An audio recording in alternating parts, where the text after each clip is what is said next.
Hallelujah. ದೇವರ ಪರಿಶುದ್ಧ ನಾಮಕ್ಕೆ ಸ್ತೋತ್ರವಾಗಲಿ. ಸಮಯದಲ್ಲಿ ತಂದೆಯಾದಂಥ ದೇವರು ಕೊಟ್ಟಂಥ ಅವಕಾಶಕ್ಕಾಗಿ ಸ್ತೋತ್ರವನ್ನು ಸಲ್ಲಿಸ್ತಾರೆ. ನಮ್ಮ ಸಾಮಾನ್ಯವಾಗಿ ನಮ್ಮ ಪ್ರಶ್ನೆಯನ್ನು ಹೋದವಾರ ಯಾವ ವಾಕ್ಯವನ್ನು ಧ್ಯಾನ ಮಾಡ್ಕೊಂಡ್ವಿ? ಮತ್ತಾಯನ ಸುವಾರ್ತೆ 6ನೇ ಅಧ್ಯಾಯ 11ನೇ ವಚನ ಏನಿದೆ? ನಮ್ಮ ಅನುದಿನದ ಆಹಾರವನ್ನು ಇವತ್ತು ದಯಪಾಲಿಸು ಅಲ್ವಾ? ಇಲ್ಲಿವರೆಗೂ ನಾವು ಯೇಸು ಸ್ವಾಮಿ ಕಲಿಸಿಕೊಟ್ಟಂತ ಪ್ರಾರ್ಥನೆ ಇದ್ದಂತ ಕೆಲವು ಅಂಶಗಳನ್ನು ಧ್ಯಾನ ಮಾಡ್ಕೊಂಡು ಬರ್ತಾರೆ. ಏನು? ಪರಲೋಕದಲ್ಲಿರುವ ನಮ್ಮ ತಂದೆ ಅನ್ನುವಂಥ ವಿಷಯದಲ್ಲಿ, ಆತನ ನಾಮವು ಪರಿಶುದ್ಧವೆಂದು ಎಣಿಸಲ್ಪಡುವಂಥ ವಿಷಯದಲ್ಲಿ, ದೇವರ ರಾಜ್ಯವು ಬರುವಂಥ ವಿಷಯದಲ್ಲಿ, ತನ್ನ ಚಿತ್ತವು ಪರಲೋಕದಲ್ಲಿ ನೆರವೇರೋ ಪ್ರಕಾರ ಭೂಲೋಕದಲ್ಲಿ ನೆರವೇರಲಿ ಅನ್ನುವಂಥ ವಿಷಯದಲ್ಲಿ, ಹಾಗೆ ಕಳೆದ ವಾರ ಕಲ್ತ್ಕೊಂಡಂಥ ವಿಷಯ ಏನಂತಂದ್ರೆ ಅನುದಿನದ ಆಹಾರ, ನಮ್ಮ ಪ್ರತಿದಿನದ ಆಹಾರದ ಕುರಿತಾಗಿ ಧ್ಯಾನ ಮಾಡ್ಕೊಂಡು ಇವತ್ತು ಅದೇ ಅಧ್ಯಾಯದ ಇನ್ನೊಂದು ವಚನವನ್ನು ಧ್ಯಾನ ಮಾಡ್ಕೊಳ್ಳೋಣ. ಯೇಸು ಸ್ವಾಮಿ ಹೇಳ್ಕೊಟ್ಟಂತ ಮತ್ತೊಂದು ವಚನ ಏನದು? 12ನೇ ವಚನ. ನಮಗೆ ತಪ್ಪು ಮಾಡಿದವರನ್ನು ನಾವು ಕ್ಷಮಿಸಿದಂತೆ ನಮ್ಮ ತಪ್ಪುಗಳನ್ನು ಕ್ಷಮಿಸು. ಸಿಗ್ತಾ? 6ನೇ ಅಧ್ಯಾಯ 12ನೇ ವಚನ ಹೇಳ್ತಾ ಇದೇನಂತ, ನಮಗೆ ತಪ್ಪು ಮಾಡಿದವರು, ನನ್ನ ಯಾರಿಗೆ? ನಮಗೆ ಯಾರಾದರೂ ನಮಗೆ ವಿರೋಧವಾಗಿ ಜಗಳ ಮಾಡಿದ್ರೆ, ಗಲಾಟೆ ಮಾಡಿದ್ರೆ, ಬೈದಿದ್ರೆ, ಏನಾದರೂ ಮಾಡಿದ್ರೆ, ಕೆಟ್ಟದನ್ನ ನಮ್ಮ ದಾರಿಯಲ್ಲಿ ಕೆಟ್ಟದನ್ನ ಮಾಡಿದ್ರೆ, ನಮ್ಮ ಕೆಲಸ ಆಗ್ದಿರ ಮಾಡಿದ್ರೆ, ಇಲ್ಲ ಅಂದ್ರೆ ನಾವು ವ್ಯಾಪಾರ ಅಭಿವೃದ್ಧಿ ಆಗ್ದಿರ ಮಾಡಿದ್ರೆ, ಬೇರೆ ಏನಾದರೂ ಕೆಟ್ಟದನ್ನ ಮಾಡಿದ್ರೆ ನಮ್ಮ ಜೀವನದಲ್ಲಿ, ಆ ಕೆಟ್ಟದನ್ನ ಮಾಡಿರುವಂತ ವ್ಯಕ್ತಿಯನ್ನ ನಾವು ಕ್ಷಮಿಸಿದಂತೆ, ಯಾರು ಕ್ಷಮಿಸಿದಂತೆ? ಕ್ಷಮಿಸ್ತೀವ ನಾವು? ಎಲ್ಲಿ ಕ್ಷಮಿಸ್ತೀವಿ? ಏನ್ ಮಾಡ್ತೀವಿ ಅಲ್ವಾ? ಅದೇನೋ ಹೇಳ್ತಾರಲ್ಲ, ಹಾವಿನ ದ್ವೇಷ ಎಷ್ಟು ವರ್ಷ ಅಂತೆ? 300 ವರ್ಷ. ನಮ್ಮ ಆಯುಷ್ಯ ಮುಗಿಯೋವರೆಗೂ ನಮ್ಮ ಮಕ್ಕಳವರೆಗೂ ಕೂಡ ಹೇಳ್ಕೊಡ್ತೀವಿ ಏನಂತ, ಅವ್ರ ಮನೆಗೆ ಮಾತ್ರ ಹೋಗ್ಬೇಡ, ಅವ್ರ ಜೊತೆ ಮಾತ್ರ ಸೇರ್ಬೇಡ, ಅವ್ರ ಜೊತೆ ಮಾತ್ರ ಇರ್ಲೇ ಬೇಡ. ಯಾಕೆ? ಅವ್ರು ಸರಿ ಇಲ್ಲ. ಕ್ಷಮಿಸ್ತಾ ಇದೀವ. ಹಾಗಾದ್ರೆ ನೋಡ್ರಿ, ವಾಕ್ಯ ಹೇಳ್ತದೆ, ಜನರ ತಪ್ಪುಗಳನ್ನ ಅಂತ ಹೇಳಿದ್ರೆ, ನಮಗೆ ವಿರೋಧವಾಗಿ ಯಾರಾದ್ರೂ ತಪ್ಪನ್ನ ಮಾಡಿದಾಗ ಅವರ ತಪ್ಪುಗಳನ್ನ ನಾವು ಕ್ಷಮಿಸಿದಂತೆ, ನಾವು ಕ್ಷಮಿಸಿದಂತೆ ಅಂತ ಹೇಳಿದ್ರೆ, ನಾವು ಅವರನ್ನ ಕ್ಷಮಿಸಿದ್ರೆ ದೇವರು ಕೂಡ ನಮ್ಮನ್ನ ಏನ್ ಮಾಡ್ತಾರಂತೆ? ನಮ್ಮ ತಪ್ಪುಗಳು ನಾವು ಕ್ಷಮಿಸಿಲ್ಲ, ದೇವರು ಅಲ್ರಿ. ಇವಾಗ ಇದು ಕಷ್ಟ ಆಗೋಯ್ತು. ಎಲ್ಲಾ ಪ್ರಾರ್ಥನೆ ಸ್ಟಾರ್ಟಿಂಗ್ ಇಂದ ಬಹಳ ಸುಲಭ ಆಗೋಯ್ತು ಅಲ್ವಾ? ತಂದೆ ಅನ್ನೋದು ತುಂಬಾ ಸುಲಭ. ದೇವರೇ ನಾವು ಪರಿಶುದ್ಧವಾಗಿರ್ಲಿ ಅಂತೇಳಿ ನಾನು ಪರಿಶುದ್ಧನಾಗಿರ್ತೀನಿ ಅಂತ ಅನ್ನೋದು ಸುಲಭ. ದೇವರೇ ನೀನು ರಾಜ್ಯ ಬರ್ಲಿ ಅನ್ನೋದು, ದೇವರೇ ಎಲ್ಲಾ ಕಡೆ ನೀನು ರಾಜ್ಯ ಹರಡ್ಲಿ ಅನ್ನೋದು ಸುಲಭ. ಆದ್ರೆ ದೇವರೇ ನಿನ್ನ ಚಿತ್ತ ಪರಲೋಕದಲ್ಲಿ ಏನ್ ನೆರವೇರುತ್ತೋ ಅದೇ ರೀತಿಯಲ್ಲಿ ನೆರವೇರ್ಲಿ ಅನ್ನೋದು ಸುಲಭನೇ. ನಮ್ ಡೈಲಿ ಪ್ರತಿದಿನದ ಆಹಾರದ ಕುರಿತು ಪ್ರಾರ್ಥನೆ ಮಾಡೋದು ಸುಲಭನೇ. ಆದ್ರೆ ಜನರ ತಪ್ಪುಗಳನ್ನ ನಾವು ಕ್ಷಮಿಸುವಂಥದ್ದೇ ಕಷ್ಟ ಇರುವಂಥದ್ದಿಲ್ಲ ಅಲ್ವಾ? ಅದಕ್ಕೆ ಯೇಸು ಸ್ವಾಮಿ ಹೇಳ್ತಾರೆ, ಕೆಳಗಡೆ ಅದು ನೀಟಾಗಿ ಅರ್ಥ ಆಗ್ಲಿ ಅಂತ, ಅದೇ 6ನೇ ಅಧ್ಯಾಯದ 14ನೇ ವಚನ ಮತ್ತು 15ನೇ ವಚನ ಹೇಳುತ್ತೆ, ನೀವು ಜನರ ತಪ್ಪುಗಳನ್ನ ಕ್ಷಮಿಸಿದರೆ, ಏನ್ ಮಾಡಿದ್ರೆ? ಕ್ಷಮಿಸಿದ್ರೆ ನಿಮ್ಮ ಪರಲೋಕದಲ್ಲಿರುವ ನಿಮ್ಮ ತಂದೆಯು ನಿಮ್ಮ ತಪ್ಪುಗಳನ್ನ ಕ್ಷಮಿಸ್ತಾನೆ. ಆದರೆ ನೀವು ಜನರ ತಪ್ಪುಗಳನ್ನು ಕ್ಷಮಿಸದೆ ಹೋದರೆ ನಿಮ್ಮ ತಂದೆ ಸಹ ನಿಮ್ಮ ತಪ್ಪುಗಳನ್ನ ಕ್ಷಮಿಸಲ್ಲ. ಇವತ್ತು ನಾವು ಪ್ರಾರ್ಥನೆ ಮಾಡ್ತೀವಿ, ನಾವು ಆರಾಧನೆ ಮಾಡ್ತೀವಿ, ನಾವು ಬಾಯಿ ಮಾತಿಗೆ ಇಲ್ಲಿ ಗಂಟ್ಲಿಂದ ಮೇಲ್ಗಡೆ ಕ್ಷಮಿಸಿದೀವಿ ಅಂತೀವಿ, ಆದರೂ ಕೂಡ ಏನ್ ಮಾಡಲ್ಲ, ಒಳಗಡೆ ಏನಿಲ್ಲ, ಕ್ಷಮಾಪಣೆ ಇಲ್ಲ, ಕ್ಷಮಿಸಿಲ್ಲ ಅಂತ ಹೇಳಿದ್ರೆ ದೇವರು ಕೂಡ ಹೊರಗಡೆ ಕ್ಷಮಿಸಿದೀನಿ ಅಂತಾರೆ, ದೇವರು ಕೂಡ ಕ್ಷಮಿಸಿಲ್ಲ ಹಂಗ ಅಲ್ವಾ? ಹೆಂಗ ದೇವ್ರು ಲಿಂಕ್ ಇಟ್ಟವ್ರ ಅಂತ ಹೇಳಿದ್ರೆ, ನೀವು ಕ್ಷಮಿಸಿದ್ರೇನೆ ನಿಮಗೆ ಕ್ಷಮಾಪಣೆ ಇರೋದು. ನೀವು ಕ್ಷಮಿಸಿಲ್ಲ ಅಂದ್ರೆ ನಿಮ್ಗೆ ಕ್ಷಮಿಸ ಇಲ್ಲ ಅಲ್ವಾ? ಹಾಗಾದ್ರೆ ತಪ್ಪಿತಸ್ಥನಾದಂತ ವ್ಯಕ್ತಿ ದೇವರ ರಾಜ್ಯಕ್ಕೆ ಹೋಗ್ತಾನ, ಪರಲೋಕಕ್ಕೆ? ತಪ್ಪು ಮಾಡಿರುವಂತ ವ್ಯಕ್ತಿ ಸ್ವರ್ಗಕ್ಕೆ ಹೋಗ್ತಾನ? ಹೋಗಲ್ಲ. ಯಾಕೆ ಹೋಗ್ತಾನೆ? ದೇವ್ರು ಸೇರಿಸಲ್ಲ ಅಲ್ವಾ? ಯಾವ ಕೆಟ್ಟ ಮನುಷ್ಯನ ಕೂಡ ದೇವ್ರು ಸೇರಿಸಲ್ಲ. ಯಾಕೆಂದ್ರೆ ನೀನು ತಿದ್ದುಕೊಂಡಿಲ್ಲ, ನೀನು ಪಶ್ಚಾತ್ತಾಪ ಪಡ್ಲಿಲ್ಲ, ನೀನು ಮಾರ್ಪಾಟು ಹೊಂದಿಲ್ಲ ಅಂತ ಹೇಳಿದ್ರೆ ನೀನೇನ್ ಮಾಡಲ್ಲ, ದೇವರ ರಾಜ್ಯಕ್ಕೆ ಸೇರಿಸಲ್ಲ. ಅಯ್ಯೋ ಸ್ವಾಮಿ, ನಾನು ಎಷ್ಟು ಸಲ ಅಂತ ಕ್ಷಮಿಸ್ಲಿ, ಇನ್ನು ಕೆಲವರು ಹೇಳ್ತಾರೆ ಅಲ್ವಾ? ನಾವೇನ್ ಹೇಳ್ತೀವಿ, ಎಷ್ಟು ಸಲ ಅಂತ ಕ್ಷಮಿಸ್ಬೇಕು? ಇನ್ನೊಂದು ವಚನ ಓದ್ಕೊಳ್ಳೋಣ. ಅದೇ ಮತ್ತಾಯ ಸುವಾರ್ತೆ 18ನೇ ಅಧ್ಯಾಯ 18ನೇ ಅಧ್ಯಾಯ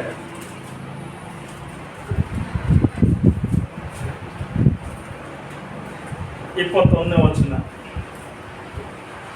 ಒಬ್ಬ ಶಿಷ್ಯನಿಗೆ ಒಂದು ಡೌಟ್ ಬಂತು. ಮುಂಚೆ ಯೇಸು ಸ್ವಾಮಿ ಏನೋ ಹೇಳ್ಬಿಟ್ರು ಕ್ಷಮಿಸು ಅಂತ. ಹಾಗಾದ್ರೆ ಶಿಷ್ಯನಿಗೊಬ್ಬನಿಗೆ ಡೌಟ್ ಬಂತು. ಏನಂತಂದ್ರೆ, ನೋಡ್ರಿ ಡೌಟ್ ಏನಂತ ಕೇಳು. ಆಗ ಪೇತ್ರನು ಆತನ ಬಳಿಗೆ ಬಂದು, ಸ್ವಾಮಿ, ನನ್ನ ಸಹೋದರನು ನನಗೆ ತಪ್ಪು ಮಾಡುತ್ತಾ ಬಂದರೆ ನಾನು ಎಷ್ಟು ಸಾರಿ ಅವನಿಗೆ ಕ್ಷಮಿಸಬೇಕು? 7 ಸಾರಿಯೋ ಎಂದು ಕೇಳಲು ಸಾಕೋಣ. ಇವನಿಗೊಂದು ಡೌಟ್ ಬಂದಂತೆ ಶಿಷ್ಯನಿಗೆ. ಏನಂತ? ಯೇಸು ಸ್ವಾಮಿ ಏನೋ ಹೇಳಿದ್ರು, ಏನಂತ? ಕ್ಷಮಿಸು ಅಂತ. ಸರಿ, ಇವತ್ತು ಕ್ಷಮಿಸ್ದೆ, ಒಂದು ತಪ್ಪು ಮಾಡ್ದ, ಹೋಗ್ಲಿ ಬಿಡ, ಬಿಟ್ಬಿಟ್ಟೆ. ಸರಿ, 2ನೇ ಸಲ ತಪ್ಪು ಮಾಡ್ದ, ಹೋಗ್ಲಿ ಬಿಟ್ಟ. ಅಲ್ಲಿಗೆ ಪೇತ್ರನು ತನ್ನ ತಮ್ಮನ್ನ ಅಥವಾ ತನ್ನ ಸಹೋದರನ ಯಾರನ್ನೋ ಒಬ್ಬನ ಏನ್ ಮಾಡ್ತಾನೆ, ಯೇಸು ಸ್ವಾಮಿ ಹೇಳೋರೆ ಅಂತ ಪ್ರಾಕ್ಟೀಸ್ ಮಾಡ್ದವನೆ.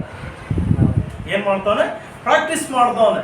ನೋಡ್ರಿ, 6ನೇ ಅಧ್ಯಾಯದಿಂದ 18ನೇ ಅಧ್ಯಾಯದವರೆಗೂ ಸುಮಾರು ದಿನಗಳ ಕಾಲ ಇವನೇನ್ ಮಾಡಿದ್ದಾನೆ, ಇದನ್ನು ಯೋಚನೆ ಮಾಡಿ ಮನಸ್ಸಲ್ಲಿ ಇಟ್ಕೊಂಡಿದ್ದಾನೆ, ಕೇಳಲಿಲ್ಲ. ಆದ್ರೆ ಇವನ ಸಹೋದರನ ಕ್ಷಮಿಸ್ತಾ ಕ್ಷಮಿಸ್ತಾ ಕ್ಷಮಿಸ್ತಾ ಕ್ಷಮಿಸ್ತಾ ಬರ್ತಾ ಇದ್ರು ಕೂಡ ಅವನ ಸಹೋದರ ತಪ್ಪು ಮಾಡ್ತಾನೆ ಅವನು. ಅದಕ್ಕೆ ಇವನು ಒಂದು ಡೌಟ್ ಬಂತ. ಏನಂತಂದ್ರೆ, ಸ್ವಾಮಿ, ಸರಿ ನೀನ್ ಹೇಳಿದ್ದೇನೋ, ಹಾಗಾದ್ರೆ ನನ್ನ ಸಹೋದರ ತಪ್ಪು ಮಾಡಿದ್ರೆ ನಾನೇನ್ ಮಾಡ್ಲಿ? ಎಷ್ಟು ಸಲ ಕ್ಷಮಿಸ್ಬೇಕು? ಅದಕ್ಕೊಂದು ಲಿಮಿಟ್ ಇರ್ಬೇಕಲ್ಲ ಅಲ್ವಾ? ಒಂದು ಕಂಟ್ರೋಲ್ ಇಷ್ಟೇ ಅಂತ ಇರ್ಬೇಕಲ್ಲ. ಎಷ್ಟು ಸಲ ಕ್ಷಮಿಸ್ಬೇಕು ಸ್ವಾಮಿ? 7 ಸಾರಿ. ಅವ್ನು ಕೇಳ್ತಾನೆ, 7 ಸಲ ಕ್ಷಮಿಸಿದ್ರೆ ಸಾಕ? ಆಮೇಲೆ ಕೋಪ ಮಾಡ್ಕೊಂಡು ದೂರ ಇಟ್ಬಿಡೋದು ಅಲ್ವಾ? ಆರಾಮಾಗಿ ಇಟ್ಬೋದು ಅಂತ. ಅದಕ್ಕೆ ಯೇಸು ಸ್ವಾಮಿ ಹೇಳೋದಂತೆ. ನೋಡ್ರಿ, ವಾಕ್ಯ ಹೇಳುದು 22ನೇ ವಚನ. ಕೇಳಲು ಯೇಸು ಅವನಿಗೆ 7 ಸಾರಿ ಎಂದಲ್ಲ, 770 ಸಾರಿ ಎಂದು ನಿನಗೆ ಹೇಳ್ತೇನೆ. ಎಷ್ಟು ಸಲ ಕ್ಷಮಿಸ್ಬೇಕಂತೆ? 770 ಸಲ. ಎಷ್ಟು ಸಲ? ಹಂಗಾದ್ರೆ 770 ಅಂದ್ರೆ ಎಷ್ಟು ಸಲ ಕ್ಷಮಿಸ್ತೀರಾ? 770 ಅಂದ್ರೆ 7 7 49, ಒಂದು 0 ಹಾಕೊಳ್ರಿ. 740 ಏನೋ 490 ಸಲ ಕ್ಷಮಿಸ್ಬಿಟ್ರೆ ಸಾಕ? ಇಲ್ಲ 4900 ಸಲ ಕ್ಷಮಿಸಿದ್ರೆ ಸಾಕ? ಅಷ್ಟೇ ಹೇಳಿದ್ದು ಯೇಸು ಸ್ವಾಮಿ 770 ಸಲ ಕ್ಷಮಿಸು ಅಂತ ಹೇಳೋರಲ್ಲ, ಸಾಕ? ನೋಡ್ರಿ, ಯೇಸು ಸ್ವಾಮಿ ಹೇಳ್ತಾರಂಥದ್ದು. ನಾವೇನ್ ಮಾಡ್ತೀವಿ, ಲೆಕ್ಕಾಚಾರ ಹಾಕುವಾಗ 7 7 7 ಇಂಟು 7 7 49. ಈ ಕಡೆ 7ನ್ನ 70 ಸಲ ಬರ್ಕೊಳ್ರಿ. ಒಂದ್ಸಲ ಟ್ರೈ ಮಾಡೋಣ ಮನೇಲಿ ಕೂತ್ಕೊಂಡು. ಈ ಕಡೆ 7ನ್ನ 70 ಸಲ ಬರ್ಕೊಳ್ರಿ. ಇಂಟು ಹಾಕ್ರಿ. ಪಕ್ಕದಲ್ಲಿ ಎಲ್ಲಾ ಕಡೆ 70 ಸಲನೇ ಇಂಟು ಹಾಕ್ರಿ. ಪಕ್ಕದಲ್ಲಿ ಮೊದಲನೇ ಹತ್ರ 7 ಇಂಟು 7 ಹಾಕ್ರಿ. ಎಷ್ಟು ಬಂತು? 7 7 49. ಎರಡನೇದು 7 ಇದೆ, ಇಂಟು ಇದೆ. ಅಲ್ಲಿಗೆ ಮೊದಲನೇ ಆನ್ಸರ್ 49ನ ತಗೊಂಬಂದು ಇಲ್ಲಿ ಹಾಕ್ರಿ. 7 49 ಒಂದು ಸಂಖ್ಯೆ ಬರುತ್ತೆ. ಅದನ್ನ ಮತ್ತೆ ಕೆಳಗಡೆ 3ನೇದಕ್ಕೆ ಹಾಕ್ರಿ. ಅದರಿಂದ ಒಂದು ಬರುತ್ತೆ, ಅದನ್ನ ತೆಗೆದು 4ನೇದಕ್ಕೆ ಹಾಕ್ರಿ. ಅದರಿಂದ ತೆಗೆದು ಇನ್ನೊಂದು ಕೆಳಗೆ ಹಾಕ್ರಿ. ಅವೆಲ್ಲ ಅಂದ್ರೆ ಹಿಂಗೆ ಲೆಕ್ಕ ಮಾಡಿಕೊಂಡು ನಮ್ಮ ಕೈಲಿ ಆಗಲ್ಲಪ್ಪ ಕ್ಷಮಿಸಕ್ಕೆ. ಆ? ಇಲ್ಲ, ಯಾಕೆ ಯೇಸು ಸ್ವಾಮಿ ಮಾತನ್ನ ಹೇಳ್ತಾವ್ರೆ ಅಂತ ಹೇಳಿದ್ರೆ, ನೀನು ಕ್ಷಮಾಪಣೆ ಉಳ್ಳಂತ ಸಮಾಧಾನ ಉಳ್ಳಂತ ವ್ಯಕ್ತಿ ಆಗ್ಬೇಕು. ಅರೆ ಅಷ್ಟು ಕ್ಷಮಿಸೋದಕ್ಕಾಗಲ್ಲ. ಅಯ್ಯೋ ಅವ್ರು ನಮ್ಗೇನ್ ಮಾಡಿದಾರೆ, ಕೆಟ್ಟ ಮಾತನಾಡಿದಾರೆ ಅಲ್ವಾ, ನಾವ್ ಹೆಂಗ್ ಬಿಡೋದು ಅವ್ರನ್ನ? ಅವ್ರೇನ್ ಮಾಡಿದಾರೆ, ನಮಗೆ ಹೊಡೆದಿದ್ದಾರೆ. ಅವ್ರು ನಮ್ಗೇನ್ ಮಾಡಿದಾರೆ, ಬಟ್ಟೆ ಹರಿದಿದ್ದಾರೆ. ಅವ್ರು ನಮ್ಗೇನ್ ಮಾಡಿದಾರೆ, ಗಾಯ ಮಾಡಿದ್ದಾರೆ. ನಮಗೆ ಹಾಸ್ಪಿಟ್ಲ್ ಸೇರೋಷ್ಟು ಮಾಡಿದ್ದಾರೆ. ಅವ್ರನ್ನ ಹೆಂಗೆ ಕ್ಷಮಿಸುವಂಥದ್ದು? ಕ್ಷಮಿಸೋದಕ್ಕಾಗುತ್ತಾ ನಮ್ಮ ಕೈಯಲ್ಲಿ? ಆಗಲ್ಲ. ಹಾಗಾದ್ರೆ ನಾನು ಕೇಳಿದೆ, ಯೇಸು ಸ್ವಾಮಿಗೆ ಏನ್ ಗೊತ್ತು ಸಾರ್? ಅಲ್ವಾ, ನಾವು ಪ್ರಶ್ನೆ ಯೇಸು ಸ್ವಾಮಿಗೆ ಕೇಳ್ತೀವಿ, ಯೇಸು ಸ್ವಾಮಿಗೆ ಏನ್ ಗೊತ್ತು? ಕ್ಷಮಿಸು ಅಂತಾನೆ ಹೇಳಿದ್ದಾರೆ. ಅವ್ರು ನಮ್ಗೇನ್ ಮಾಡ್ತಾವ್ರೆ, ಕೆಟ್ಟ ಕೆಟ್ಟ ಮಾತುಗಳು ಬೈತಾ ಇದಾರೆ. ಅವ್ರು ನಮ್ಗೇನ್ ಮಾಡ್ತಾ ಇದಾರೆ, ಹೊಡಿತಾ ಇದ್ದಾರೆ. ಅವ್ರು ನಮ್ಗೇನ್ ಮಾಡ್ತಾ ಇದಾರೆ, ಬಟ್ಟೆಗಳು ಹರಿದು ಹಾಕಿದ್ದಾರೆ, ನಮ್ಗೆ ಅವಮಾನ ಮಾಡಿದ್ದಾರೆ, ನಮಗೆ ಗಾಯ ಆಗುವ ರೀತಿಯಲ್ಲಿ ಮಾಡಿದ್ದಾರೆ ಅಂತ. ಹಾಗಾದ್ರೆ ನಾನು ಕೇಳುವಂಥದ್ದು, ಯೇಸು ಸ್ವಾಮಿಯ ವಿಷಯದಲ್ಲಿ, ಯೇಸು ಸ್ವಾಮಿಯ ಕುರಿತು ಯೇಸು ಸ್ವಾಮಿಗೆ ಎಷ್ಟು ಮಾಡಿದ್ದಾರೆ? ಯೇಸು ಸ್ವಾಮಿಗೆ ಚಾಟಿಯಿಂದ ಎಷ್ಟು ಸಲ ಹೊಡೆದ್ರು? 32 ಏಟುಗಳನ್ನ ಹೊಡೆದ್ರು ಅಲ್ವಾ? ಅದನ್ನ ಬಿಟ್ಟು ಬೆತ್ತದಲ್ಲಿ ಬೇರೆ ಹೊಡೆದ್ರು ಅಲ್ವಾ? ಮುಖಕ್ಕೆ ಉಗಿದ್ರು, ಕರೆಕ್ಟ್ ಅಲ್ಲ? ಆಮೇಲೆ ಏನ್ ಮಾಡಿದ್ರು, ಮುಳ್ಳಿನ ಕಿರೀಟ ತಗೊಂಡು ಚುಚ್ಚಿದ್ರು. ಆ ಚುಚ್ಚಿದಾಗ ಒಂದು ಮುಳ್ಳು ಕಣ್ಣಿನ ರೆಪ್ಪೆ ಒಳಗಡೆಯಿಂದ ಹೊರಗಡೆ ಬಂತು. ಅಷ್ಟರ ಮಟ್ಟಿಗೆ ಚುಚ್ಚಿ ಗಾಯ ಮಾಡಿದ್ರು. ಕೊನೆಗೆ ಅದನ್ನ ಬಿಡಿದ್ರೆ ಏನ್ ಮಾಡಿದ್ರು, ತಗೊಂಡೋಗಿ ಶಿಲುಬೆಗೆ ಹಾಕಿದ್ರು. ಮಳೆ ತಗೊಂಡು ಹೊಡೆದ್ರು. ಇಲ್ಲಿ ನರ ಬರುತ್ತೆ ಆಕ್ಚುಲಿ, ಬಂದು ಹೃದಯದಿಂದ ಹಾರ್ಟಿನ ಪಂಪ್ ಹೊಡಿಯುವಂಥದ್ದು. ಅದು ಹೊಡಿತಾ ಹೊಡಿತಾ ಹಾರ್ಟ್ ಬೀಟ್ ಜಾಸ್ತಿ ಆದ್ರೆ ರಕ್ತ ಬೇಗ ಸುರಿಯಕ್ಕೆ ಸ್ಟಾರ್ಟ್ ಆಗುತ್ತೆ. ಅಂತ ಜಾಗಗಳಿಗೆ ಏನ್ ಮಾಡಿದ್ರು, ಹೊಡೆದ ಮೇಲೂ ಎಷ್ಟು ಹೊಡೆದ್ರು ಅಂತ ಹೇಳಿದ್ರೆ, ಕೆಟ್ಟ ಮಾತು ಮಾತಾಡಿಲ್ವಾ? ತುಂಬಾ ಜನ ಪ್ರಸಂಗದಲ್ಲಿ ಇದು ಬರಲ್ಲ. ನಾನು ಕೇಳುವಂತ ಪ್ರಶ್ನೆ, ಎಷ್ಟು ಮಾಡಿರೋಂಥವ್ರಿಗೆ ಕೆಟ್ಟ ಪದಗಳಲ್ಲಿ ಮಾತಾಡಿರಲ್ಲ ಯೇಸು ಸ್ವಾಮಿನ? ಕೆಟ್ಟ ಮಾತಲ್ಲಿ ಬೈದಿಲ್ವ ಯೇಸು ಸ್ವಾಮಿಯನ್ನ? ಹೊಗಳಿದಾರ ಅಂತ ಹೇಳಿದ್ರೆ ಕೆಟ್ಟ ಮಾತು ಬರ್ದಿರೋ ಉಗ್ಲಿರ್ತಾರ, ಸುಮ್ಮನೆ ಉಗುಳ್ತಾರೆ ಅಲ್ವಾ? ಬೈತಾನೆ ಏನ್ ಮಾಡ್ತಾರೆ, ಹೊಗೆಯಕ್ಕೆ ಸ್ಟಾರ್ಟ್ ಮಾಡ್ತಾರೆ ಅಲ್ವಾ? ಒಗದಿದ್ದಾರೆ ಯೇಸು ಸ್ವಾಮಿಗೆ ಅಂದ್ರೆ ಬೈದಿದ್ದಾರೆ ಕೆಟ್ಟ ಪದಗಳಲ್ಲಿ. ಆತನ ಬಟ್ಟೆಯನ್ನ ಏನ್ ಮಾಡಿದ್ರಂತ, ಹರಿದು ಚೀಟು ಹಾಕೊಂಡ್ರಂತೆ. ಯೇಸು ಸ್ವಾಮಿ ಬಟ್ಟೆನ ಹರಿದಾಕಿದ್ರಂತೆ. ಹರಿದಾಕುವಷ್ಟಿಗೆ ಯೇಸು ಸ್ವಾಮಿಯನ್ನ ದ್ವೇಷ ಮಾಡಿದ್ರು ಕೂಡ ಶಿಲುಬೆ ಮೇಲೆ ಆಡದಂತ ಮೊದಲನೇ ಮಾತೇನಂತ, ತಂದೆಯೇ ಅವರನ್ನ. ಹಾಗಾದ್ರೆ ನಿಮಗ್ ಜಾಸ್ತಿ ಮಾಡೋರ ಯೇಸು ಸ್ವಾಮಿಗೆ ಜಾಸ್ತಿ ಮಾಡೋರ ಅಲ್ವಾ? ಹಂಗಾದ್ರೆ ಯೇಸು ಸ್ವಾಮಿ ಅಷ್ಟು ನೋವನ್ನು ಅನುಭವಿಸಿ ಯೇಸು ಸ್ವಾಮಿನೇ ಕ್ಷಮಿಸ್ಬೇಕಾದ್ರೆ ನಾವು ಮಾಡಿರೋದೇ ಇಷ್ಟು. ಎಲ್ಲೋ ಬ್ಯಾಕ್ ಗ್ರೌಂಡ್ ಅಲ್ಲಿ ಬೈಕೊಂಡ ಅಂತ ಕೂಡ ಅದನ್ನ ಬಿಡಲ್ಲ ನಾವು, ಅಲ್ವಾ? ವಿಷಯ ಗೊತ್ತಾಯ್ತು, ಅವನ್ನ ಬಿಡಲ್ಲ ನಾನು ಅಲ್ವಾ? ಹಾಗಿರ್ಬೇಕಾದ್ರೆ ಯೇಸು ಸ್ವಾಮಿ ಹೇಳ್ತಾರಂಥದ್ದು ಕ್ಷಮಿಸ್ರಿ ಅಂತ ಹೇಳಿ ಇಲ್ಲಿ ಶಿಷ್ಯನಿಗೂ ಹೇಳ್ಕೊಡ್ತಾನೆ ಅಂತ 7 ಸಲ ಕ್ಷಮಿಸು ಅಂತ ಹೇಳಿದ್ಮೇಲೆ ಯೇಸು ಸ್ವಾಮಿ ಆ ಕ್ಷಮಾಪಣೆ ಹೆಂಗೆ ಅನ್ನೋದನ್ನು ಕೂಡ ತೋರಿಸ್ಕೊಟ್ರು. ಎಲ್ಲಿ? ಶಿಲುಬೆ. ಹೆಂಗೆ ಕ್ಷಮಿಸ್ಬೇಕು ಅನ್ನೋದು ಎಲ್ಲಿ ತೋರಿಸ್ಕೊಟ್ರು? ಶಿಲುಬೆ ಮೇಲೆ. ನೀನು ಕಣ್ಣಿಗೆ ಕಾಣುವಂತ ಮನುಷ್ಯನನ್ನ ಪ್ರೀತಿಸದೆ ಹೋದ್ರೆ ಕಾಣದೇ ಇರುವಂತ ದೇವರನ್ನ ಪ್ರೀತಿಸೋದಕ್ಕೆ ಆಗಲ್ಲ ಅಂತ ವಾಕ್ಯ ಹೇಳುತ್ತೆ. ಕರೆಕ್ಟ್ ಅಲ್ವಾ? ಸ್ವಲ್ಪ ವಾಕ್ಯನ ಇನ್ನೊಂದು ರೀತಿ ಹೇಳ್ತೀನಿ ಕೇಳಿ. ಕಣ್ಣಿಗೆ ಕಾಣುವಂತ ಮನುಷ್ಯನನ್ನ ನೀನು ಕ್ಷಮಿಸದೆ ಹೋದ್ರೆ ಕಾಣದೇ ಇರುವಂತ ದೇವರು ನಿನ್ನನ್ನ ಕ್ಷಮಿಸಲ್ಲ. ದೇವರು ಕಾಣದೇ ಇರುವಂತ ದೇವರು ನಿನ್ನನ್ನ ಕ್ಷಮಿಸಬೇಕು ಅಂತ ಹೇಳಿದ್ರೆ ನೀನು ಕಣ್ಣಿಗೆ ಕಾಣುವಂತ ಮನುಷ್ಯನನ್ನ ಇವತ್ತೇನ್ ಮಾಡ್ಬೇಕು? ಕ್ಷಮಿಸುವಂತ ಕ್ಷಮಾಪಣೆ ಗುಣ ನಮ್ಮಲ್ಲಿ ಇರಬೇಕು. ಹೋಗ್ಲಿ, ಒಂದೆರಡು ದಿನ ಬೇಜಾರು, ವಾಕ್ಯ ಹೇಳುತ್ತೆ ನಿನ್ನ ಒಂದು ಕೆನ್ನೆಗೆ ಹೊಡೆದ್ರೆ ಏನ್ ಮಾಡು? ತೋರಿಸು ಅಂತ ಹೇಳಿದ್ರೆ ಇವತ್ತೇನ್ ಮಾಡ್ತದೆ? ಅವ್ನ ಕೆನ್ನೆ ಕೈ ಎತ್ತೋದಕ್ಕಿಂತ ಮುಂಚೆನೆ ಎರಡು ಬಿಟ್ಟಿರ್ತೀವಿ ಅಲ್ವಾ?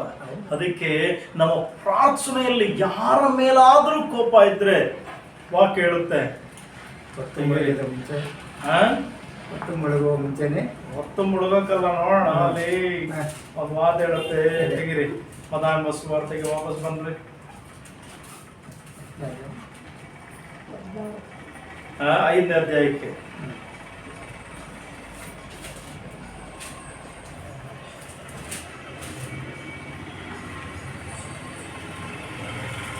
ಐದನೇ ಅಧ್ಯಾಯ ತೆಗೆದ್ರ 21ರಿಂದ ಹೋಗ್ರಿ.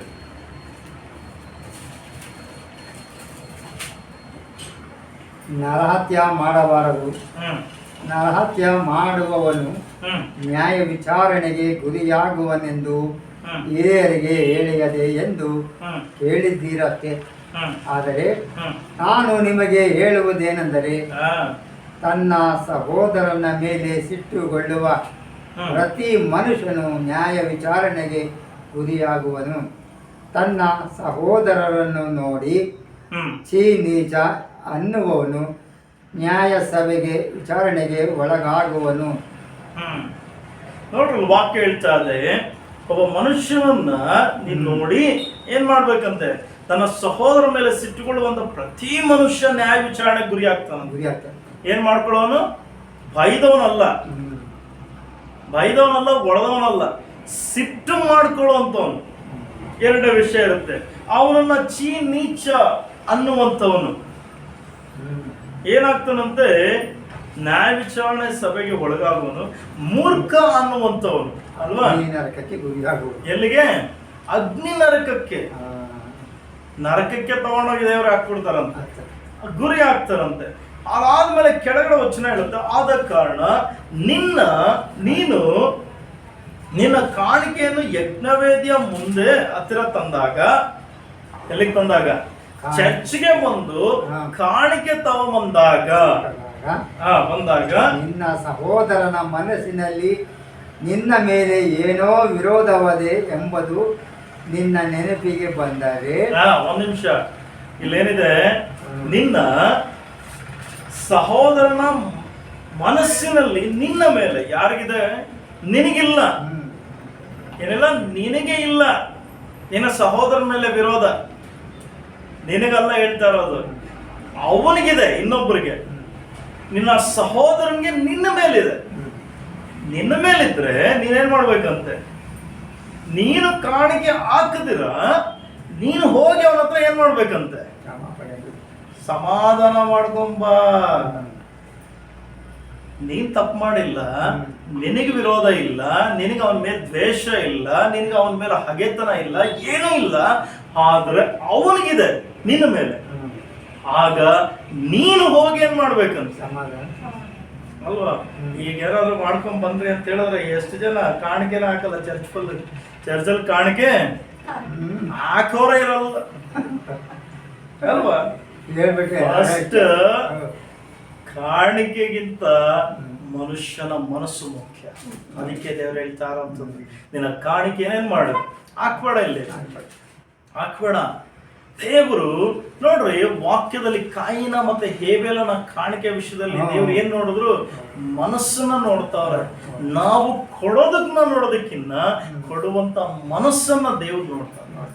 ಅದಕ್ಕೆ ದೇವ್ರ ವಾಕ್ಯ ಹೇಳ್ತಾರಂಥದ್ದು, ನಿನ್ನ ಸಹೋದರನಿಗೆ ನಿನ್ನ ಮೇಲೆ ದ್ವೇಷ ಇದ್ರೆ, ನಿನಗೆ ದ್ವೇಷ ಇದ್ರೆ ಅಲ್ಲ, ನಿನ್ನ ಸಹೋದರನಿಗೆ ನಿನ್ನ ಮೇಲೆ ದ್ವೇಷ ಇದ್ರೆ, ನಿನ್ನ ಸಹೋದರಿಗೆ ನಿನ್ನ ಮೇಲೆ ದ್ವೇಷ ಇದ್ರೆ ನೀನೇನ್ ಮಾಡು?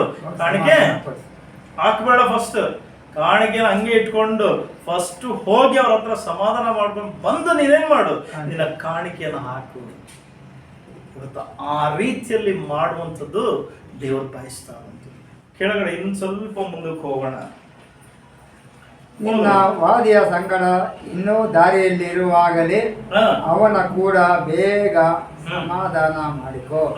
ಎಲ್ಲಿರ್ಬೇಕಾದ್ರೆ ಮಾಡ್ಕೋ, ದಾರಿಯಲ್ಲೇ ಅಲ್ವಾ? ಎಲ್ಲೋ ಕಿತ್ತಾಡಿರ್ತೀವಿ, ಎಲ್ಲೋ ಜಗಳ ಆಡಿರ್ತೀವಿ, ಎಲ್ಲೋ ಮನಸ್ತಾಪ ಸ್ಟಾರ್ಟ್ ಆಗಿರುತ್ತೆ, ಅಲ್ಲೇ ಏನ್ ಮಾಡು? ಸಮಾಧಾನ ಮಾಡ್ಕೋ, ಹೋಗ್ಲಿ ಬಿಡು, ಕ್ಷಣಕದಲ್ಲೇ ಅಲ್ಲೇ ಮುಗಿಸ್ಬಿಡು ಅಂತ.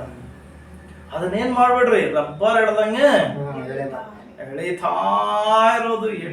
ಅದಕ್ಕೇನ್ ಮಾಡ್ತಾರೆ? ಇನ್ನೊಬ್ರು ಬರ್ತಾರೆ, ಇನ್ನೊಂದ್ ಚೂರು ಮಿಕ್ಸ್ ಮಾಡ್ತಾ ಬರ್ತಾರೆ. ಅವಾಗ ಏನಾಗುತ್ತೆ? ಆ ದ್ವೇಷ ಇನ್ನೂ ಹೆಚ್ಚಾಗುತ್ತೆ. ಅದಕ್ಕೆ ವಾಕ್ಯ ಹೇಳ್ತಾ ಇರುವಂಥದ್ದು ಏನಂತ, ಫಸ್ಟ್ ನೀವು ನಿಮ್ಮ ಸಹೋದರನ, ನಿಮ್ಮ ಜನರು ಮಾಡಿರುವಂಥ ತಪ್ಪುಗಳನ್ನ ಏನ್ ಮಾಡ್ರಿ, ಕ್ಷಮಿಸ್ರಿ. ಬೇರೆಯವ್ರನ್ನ ನಾವು ಕ್ಷಮಿಸ್ಬಿಡ್ತಾರೆ ತುಂಬಾ ಸಲ ಏನಾಗುತ್ತೆ, ಬೇರೆಯವ್ರನ್ನ ಕ್ಷಮಿಸ್ಬಿಡ್ತೀವಿ, ಮನೆಯಲ್ಲಿರುವಂತವ್ರನ್ನ ಕ್ಷಮಿಸಲ್ಲ.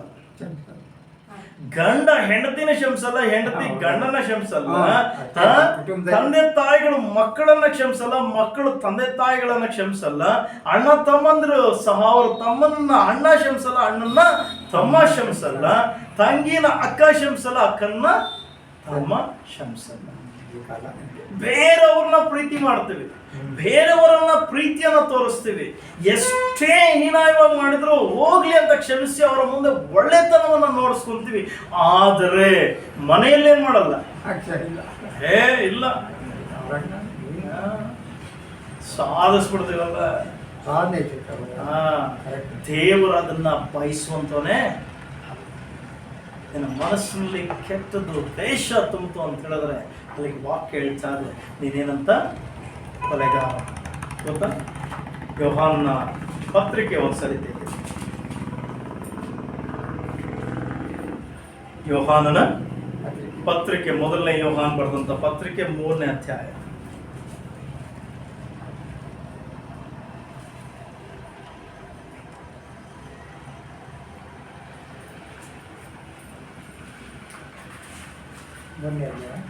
ಹದಿನೈದನೇ ವಚನ.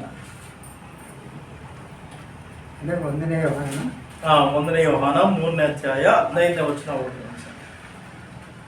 ತನ್ನ ಸಹೋದರನನ್ನು ದ್ವೇಷಿಸುವನು ಕೊಲೆಗಾರನಾಗಿದ್ದಾನೆ, ಮತ್ತು ಯಾವ ಕೊಲೆಗಾರನಲ್ಲಿಯೂ ನಿತ್ಯ ಜೀವವು ಇರುವುದಿಲ್ಲವೆಂಬುದು ನಿಮಗೆ ಗೊತ್ತಾಗಿದೆ. ನೋಡ್ರ, ಅದಕ್ಕೆ ಹೇಳ್ತಾರೆ, ತನ್ನ ಸಹೋದರನನ್ನು ದ್ವೇಷಿಸುವವನು ಕೊಲೆಗಾರನು, ಮತ್ತು ಯಾವ ಕೊಲೆಗಾರನಲ್ಲಿಯೂ ನಿತ್ಯ ಜೀವ ಇರೋದಿಲ್ಲ. ಏನಿಲ್ಲ, ನಿತ್ಯ ಜೀವನೇ ಇಲ್ಲ ಅಂತ ಹೇಳಿದ್ರೆ ಇಲ್ಲಿ ಕೈ ಬಡ್ಕೊಂಡು ಚಪ್ಪಾಳೆ ಹೊಡೆದು ಏನ್ ಆರ್ಭಟ ಮಾಡಿದ್ರು ವೇಸ್ಟೇ. ಅದಕ್ಕೆ ವಾಕ್ಯ ಹೇಳ್ತಾ ಇರುವಂಥದ್ದು, ಪ್ರೀತಿಸದೆ ಇರುವವನು ಮರಣದಲ್ಲೇ ಇದ್ದಾನೆ. 14ನೇ ವಚನ ಕೊನೆಯ ಲೈನ್ ಅವ್ನು ಮಾತಾಡುತ್ತೆ, ಪ್ರೀತಿಸದೆ ಇರುವ